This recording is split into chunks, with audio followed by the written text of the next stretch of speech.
মসজিদের ইমাম সাহেব যারা আছেন, কোন চাকরের জন্য ইমামতি করা জায়েজ নাই। আবার আমার শব্দটা খেয়াল করে শুনেন, যারা ইমামতির চাকরি করেন তাদের পিছনে নামাজ পড়াও জায়েজ নাই, তাদের ইমামতিও জায়েজ নাই। এই কথা কিন্তু 100% ঠিক। উনিও এতদিন ইমাম ছিলেন, আমরা ইমাম ছিলাম, বহু আলেম ইমামতি করছেন, তারা কিন্তু চাকরি করছেন। ফতোয়া কিন্তু এটাই, তারা বেতন নিচ্ছেন যেহেতু ইমামতি করে, তাদের পিছনে নামাজ হবে না। তার মানে এতকাল ধরে যে সমস্ত সরল মনা মুসলিম ভাই বোনেরা নামাজ পড়েছেন ইমামদের পেছনে, তাদের কিন্তু এক ওয়াক্ত নামাজ হয়নি। এটা আমার কথা না। আজকে কোনো নাস্তিক যদি এই কথা বলতো না, তাহলে কিন্তু আপনারা একদম দা বটি নিয়ে আপনারা নেমে পড়তেন মাঠে, তাই তো, নাস্তিকের কল্যাণ নেওয়ার জন্য। এখন তো আমরা আপনাদের বাংলাদেশের একদম প্রখ্যাত বিখ্যাত হুজুর বলছেন, হেফাজতের আমির বলছেন না, সাবেক আমির নাকি, এখন এনাম আসেনি, এখন আমির, ওই ঝর্ণার কাছে যাওয়ার পর থেকে আমির নেতৃত্ব আছে, যাই হোক, থাকবে ধর্মের। এখন আপনি বলুন, ওনার মুখ থেকে শুনে আপনার কি ফিল হচ্ছে? উনি ভুল বললেননি এটা আমি বলছি, কারণ আসলেই ফতোয়া এটাই। এখন আমি যেটা বোঝাতে চাই, এতকাল ধরে যে আপনারা নামাজ পড়েছেন, আপনাদের নামাজ কবুল হয় নাই, এই কথা যদি ঠিক হয়, এই ফতোয়া যদি ঠিক হয়, তাহলে আপনি বলুন আপনাদের এত এত কষ্ট প্রচেষ্টা বিফলে গেল না? আর যদি বেঠিক হয়, তাহলে এই হুজুর ভুল বলেছেন না, একটা তো মানতে হবে। তাহলে এই হুজুর যিনি মিথ্যা বলছেন, মিথ্যা ফতোয়া দিচ্ছেন, তাকে আপনারা কেন মারছেন না? তাকে আপনারা কেন মানছেন এখনো? কথা কি বুঝতে পারছেন? আসল কথা এবার বলি, শুনুন। তাদের ইমামতিও জায়েজ নাই। কারণ চাকরি করে যারা, সে চাকর। কোন চাকর মানে যাকে আপনি চাকর মনে করেন, তার পিছনে আপনি ইমাম ইক্তেদা করলে নামাজ সহি হবে না। এই কথাগুলো আমি আগে পরে যদি পুরোটা শুনি, উনি যেহেতু অনেক বড় একজন আলেম, উনি নিশ্চয়ই কোনো একটা কথা বোঝানোর জন্য এটা বলেছেন।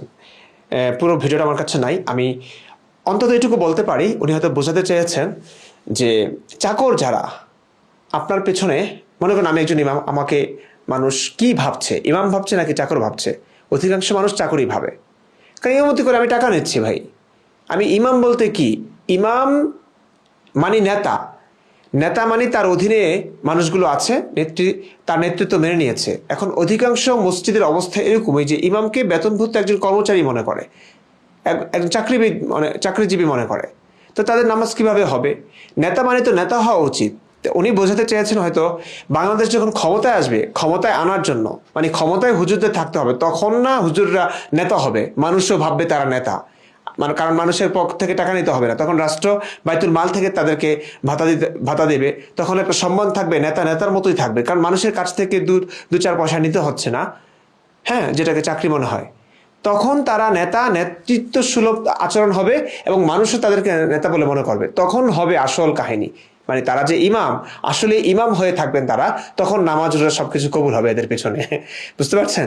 এই কথা আসলেই ঠিক। তার মানে হচ্ছে এখন এই ইমামতি জায়েজ হচ্ছে না, তাদের পেছনে যত ইমাম আছে তাদের পেছনে নামাজ পড়লে নামাজও হচ্ছে না। চিন্তা করছেন অবস্থা? ধর্মের কারণে ধর্মকে প্রমোট করতে গিয়ে কথা কত এদিক সেদিক হচ্ছে, কত পরিবর্তন হচ্ছে, কত পল্টি মারা হচ্ছে। এই ধর্মই আপনারা মানছেন, এই হুজুরদেরই বিশ্বাস করছেন আপনারা। আর কি বলবো আপনাদেরকে, কত হুজুরের পল্টি দেখাবো আপনাদের। এটা নিয়ে কন্টেন্ট বানালে ভাই অন্তত 100-200 জন আলেম, 100-200 জন মানুষকে হুজুরদের ভাওতাবাজি, হুজুরদের পল্টি মারার যে উদাহরণ, এগুলো নিয়ে তাদের কন্টেন্ট শেষ হবে না, তাদের জীবন শেষ হয়ে যাবে, তাদের কন্টেন্ট শেষ হবে না। এত হুজুরের এত পল্টি, মানে প্রত্যেকটা নিয়ে কথা বলতে গেলে দেখবেন যে মানে হচ্ছে না, সময় পাচ্ছি না। আমার তো অনেক পড়াশোনা করতে হবে, আমার তো আরও অনেক কিছু জানতে হবে, আমাকে তো সৃজনশীল অনেক কর্ম করতে হবে, আমাকে তো খেতে হয়, রান্না করতে হয়, অনেক কিছু করতে হয়। কেমনে এত হুজুরদের পল্টিবাজি দেখাবো? শেষ হবে না। মাঝে মাঝে দুই একটা মন চাই একটু দেখাই, একটু বোঝার চেষ্টা করুন। সত্য সেটা না যেটা আপনি মনে করছেন। কেন মনে করছেন? আপনি মনে করছেন একটা জিনিস এতগুলো মানুষ মানছে, আপনার আশেপাশে সবাই মানছে, সেটা কি আর মিথ্যা হবে? না ভাই, এটা দিয়ে সত্য মিথ্যা যাচাই হয় না। এটা দিয়েও সত্য মিথ্যা যাচাই হয় না যে এত বড় আলেম ওনার কথা এত এত মানুষ শুনে উনি কি মিথ্যা বলতে পারেন? এটা দিয়ে সত্য মিথ্যা যাচাই হয় না।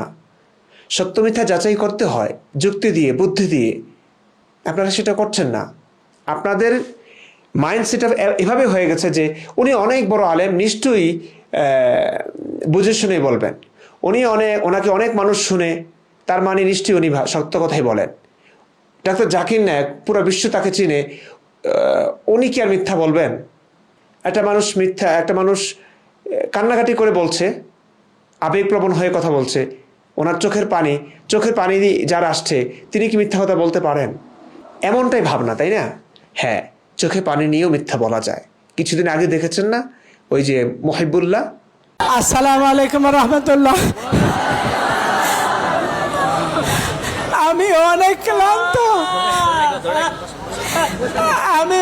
ক্লান্ত। আমারে কাঁচের বোতলে পানি ভরিয়া আমার 2 রানে 2 ডানা মারতে মারতে আমার সব ব্যথায় বইছে। কেমন নাটকটা করলো! এবং এটা যে নাটক সর্বসাকুল্যে, সর্বশেষে কিন্তু এটা প্রমাণিত হয়েছে। যেখানে যা কিছু বলছি সব কিছু ভুল হয়েছে, অন্যায় অপরাধ হয়েছে। এবং এটা কিন্তু অনেক বড় বড়, এই মামুনুল হক সাহেবই কিন্তু একটা পোস্ট দিয়েছেন যে ওনার যে নাটক, এটা আসলে নাটক ছিল। ওনার ব্রেনে কোনো সমস্যা ছিল না, মেন্টাল কোনো সমস্যা ছিল না। ওনার মানে সবকিছু প্রমাণিত হয়েছে যে নাটক করেছেন। কিন্তু যখন নাটকটা করছিলেন তখন কিন্তু চোখে পানি ছিল। কি অসহায় হয়ে ওনাকে বলৎকার নাকি করেছে! আহারে, কে পারবে এমন মানে নিখুঁত অভিনয় করতে? এই মুখে দাঁড়িয়ে নিয়ে করেছেন, কিন্তু কত বড় নাটক করেছেন না? প্রমাণিত না হলে এটা কিন্তু সবাই বিশ্বাস করতাম, আমিও বিশ্বাস করতাম। যখন প্রমাণ পাবেন, আপনারা প্রমাণ খুঁজবেন। আলেম দেখবেন না, কত বড় আলেম সেটা দেখবেন না, কত বড় সেলিব্রিটি সেটা দেখবেন না, তার চোখে পানি সেটাও দেখবেন না। এটা দিয়েও সত্য মিথ্যা যাচাই হয় না। সত্য মিথ্যা যাচাই করতে হয়, যুক্তি ও বুদ্ধির আলোকে প্রমাণ করতে হয়। সেটাই আপনারা করতে ভুলে গেছেন। ওই যে ছোটবেলা থেকে শুনে আসা কথা, ছোটবেলা থেকে যে বোধ নিয়ে আপনি বড় হয়েছেন, সেটা আসলে সহসায় যায় না। এটাই নিয়ম, যেতে চায় না। এটার অনেক কারণ আছে, সায়েন্টিফিক অনেক কারণ আছে, যেতে চায় না। তারপরও চেষ্টা করতে হবে, কথা তো শুনতে হবে, যাচাই বাছাই তো করতে হবে। সেটা একটু করুন, আমি চাচ্ছি সেটাই একটু করুন আপনারা।